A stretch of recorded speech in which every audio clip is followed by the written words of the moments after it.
আচ্ছা এখানে আরাফা এটা একটা পরিভাষা। আরাফাটা আরাফা উদ্দেশ্য। আরাফাটার উদ্দেশ্য হলো জিলহজ মাসের 9 তারিখ। জিলহজ মাসের 9 তারিখ 9 তারিখ। তো কাজেই আমাদের দেশে জিলহজ মাসের 9 তারিখ কি বার হবে? বুধবার হবে। কি বার হবে?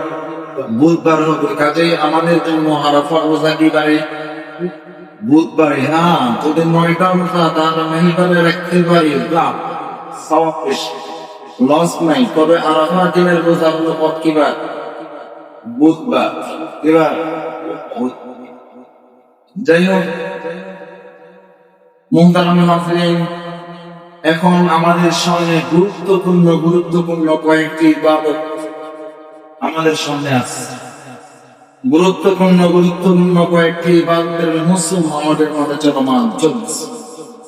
যেমন নফল রোজা তো রাখবই, রাত্রিবেলা ইবাদত বন্দেগী তো করবই, বেশি বেশি তাকবীর তাসবিহ তাহমিদ তাহলিল এগুলো তো করবই। পাশাপাশি আরেকটা আমল হলো জিলহজ মাসের 9 তারিখ ফজর থেকে নিয়ে 13 তারিখ আসর পর্যন্ত সর্বমোট 30 ওয়াক্ত ফরজ নামাজের পরে আপনাকে আমাকে প্রত্যেক পালক পুরুষ মহিলাকে উচ্চ স্বরে একবার তাকবীরে তাশরিফ পাঠ করতে হবে। এটা হলো ওয়াজিব। কারণ কি ওয়াজিব? আল্লাহু আকবার, আল্লাহু আকবার, লা ইলাহা ইল্লাল্লাহ, আল্লাহু আকবার, আল্লাহু আকবার, ওয়ালিল্লাহিল হামদ। এই তাকবীর এমনিতে বেশি বেশি করব, বিশেষ করে জিলহজ মাসের 9 তারিখ থেকে দিয়া 13 তারিখ আসর পর্যন্ত প্রত্যেকটা ফরজ নামাজের উপরে পড়তেই হবে। করতে হবে, পড়তেই হবে, আদায় করতেই হবে। আগলে গুনাহগার, আগলে কি গুনাহগার। এই হলো একটা। আরেকটা আমল হলো যেটা আপনার সামনে এসেছে আরাফা, অর্থাৎ জিলহজ মাসের 9 তারিখ।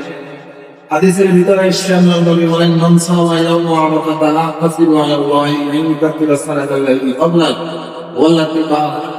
যে ব্যক্তি জিলহজ মাসের 9 তারিখ রোজা রাখবে, রাসূল বলেন আল্লাহ তার আগে এবং পরের এই বছরের গুনাহ আল্লাহ কি করে নেবেন?